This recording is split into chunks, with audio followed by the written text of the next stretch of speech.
He had spent 58 Christmases opening nothing of importance. Stock reports, legal documents, checks with too many zeros. But this was different. This was the only thing he was ever afraid to open. William Henry Abernathy III was the richest man in the city. And on Christmas Eve, he was also the loneliest. He had everything you could buy, and nothing that you couldn't. So he went to the last place he'd ever felt human hope. A bus stop. That's where he met Leo. The boy's mother had said Santa had forgotten them. Again, Leo wasn't there to ask for anything. He was there to deliver a message. A message for a man named Henry, from a woman named Eleanor, who had vanished in 1965. A message that simply read, "I waited. I waited." 2 words, scrawled in a handwriting he hadn't seen in a lifetime, but he'd know it anywhere. The elegant loop of the I, the defiant cross of the T. It was hers. His breath hitched, a sharp, painful sound in the quiet night. The city noise faded to a distant hum. All that existed was this child, this card, and the ghost that had just stepped out of the past. "Where did you get this, young man?" Henry's voice was softer than he intended, gravelly with emotion. Leo swung his small feet, not quite reaching the wet pavement. "My grandma. She made it a long time ago. She said if I ever met a sad-looking Henry at the old 5th Street bus stop on Christmas, I should give it to him." Henry's heart, a dormant engine for decades, gave a violent, painful thud. The 5th Street bus stop. They were going to meet there. The plan was to meet there. December 24th, 1965, 7 p.m.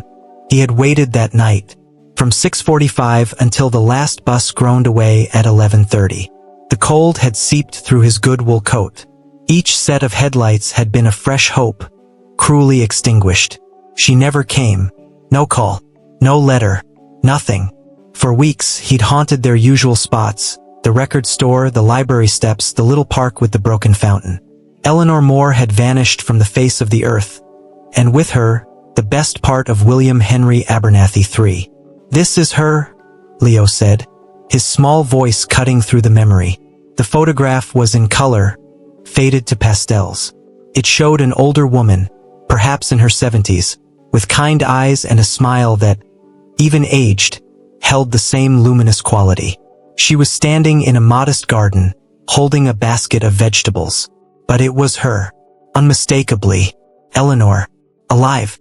A lifetime had passed, a lifetime he had not been a part of. The pain was so acute it was physical. He had to look away, swallowing hard against the lump in his throat. "Your grandmother. Where is she now?" Leo's face fell. He looked down at his shoes. "She got real sick last summer. She's in heaven now. Mom says she's with the angels." The news was a second blow. He had found her, only to learn he had lost her again. A lifetime of wondering, and the answer came 58 years too late. But then Leo looked up, his eyes bright. "But she told me lots of stories before she went. About you. She said you were the boy with the fancy words who promised to take her to Paris." Paris. He'd promised her the world. He, the rebellious son of a steel magnate. She, the brilliant, scholarship-bound daughter of a seamstress. Their worlds were oil and water, but for one glorious year, they had emulsified into something magical. They had plans. He would defy his father, go to art school.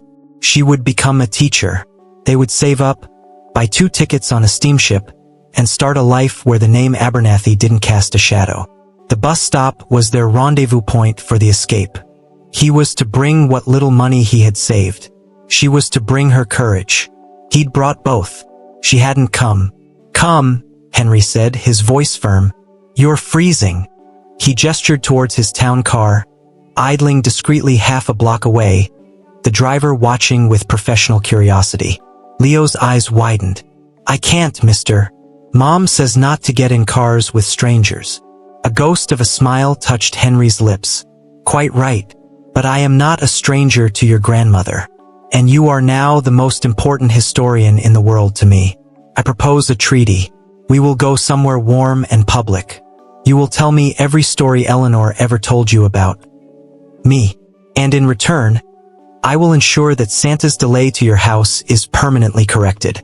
They went to an all-night diner that smelled of coffee, bacon, and pine-scented disinfectant.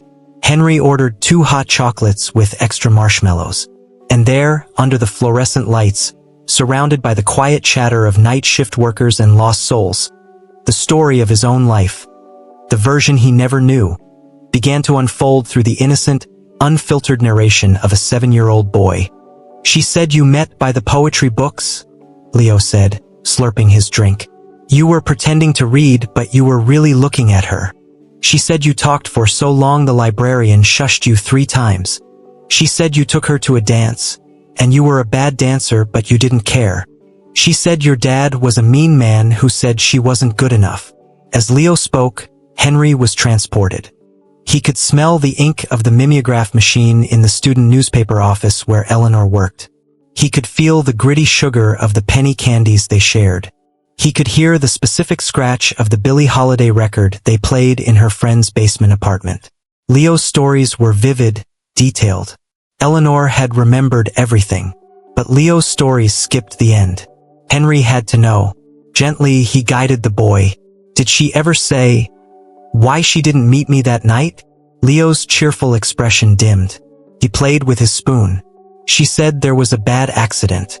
Her mom, my great-grandma, got a telegram. My great-grandpa was hurt. Real bad. He was working on a ship far away. They had to get on a train right then, Leo said quietly. That very night. There wasn't a phone to call you at the bus stop. Grandma said she left you a note. She gave it to her brother, Charlie, to deliver. She said she told Charlie it was life or death. Henry felt the room tilt. A note. There had been a note. All these years, he thought she had chosen to abandon him, to disappear without a word. The betrayal had been the foundation of his cynicism, the reason he built walls of money and isolation. But she had tried. She had tried. Her brother, Charlie. What happened to him? Leo shrugged. Great Uncle Charlie. Grandma said he was never right after that winter. He got lost in a storm looking for you, I guess. They found him 2 days later with frostbite. He was sick in the head after that.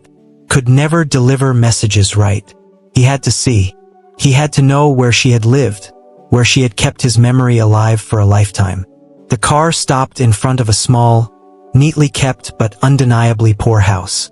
Christmas lights sputtered weakly on the gutter.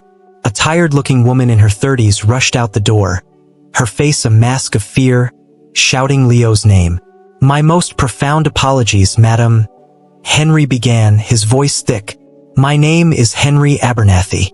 Your son has just delivered a piece of my soul back to me. He held up the Christmas card.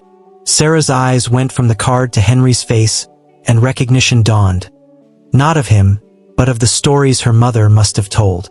You're him, she whispered. The Henry from the stories, Sarah explained. Her mother had never stopped loving that first, fierce love. She'd had a good life, a happy marriage, but the what-if with Henry was a quiet, permanent thread in her tapestry. She'd kept the card all these years, a secret promise to herself. When she was dying, she'd given it to Leo, her brightest spark, telling him it was his most important job. She believed in signs, she said.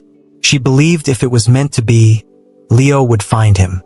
Holding those letters, seeing his own youthful, passionate handwriting, broke the final dam. The old billionaire wept openly, not caring about appearances. He wept for the years lost, for the pain suffered, for the love that had persisted beyond reason. And he wept in gratitude for this child, this accidental angel, who had crossed his path. William Henry Abernathy III did not give them money. He gave them something more valuable, his presence and his protection. He set up a trust for Leo's education. He used his influence to secure Sarah a better job. But more importantly, he became Grandpa Henry. He filled the void Eleanor had left, and in doing so, filled his own.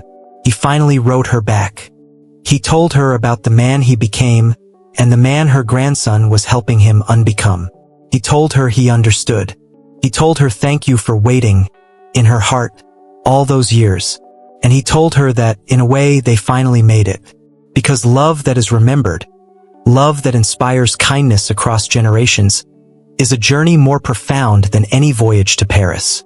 The bus stop was no longer a place of loss, but a monument to a second chance delivered, not by Santa, but by the unwavering hope of a good woman and the courage of a small boy.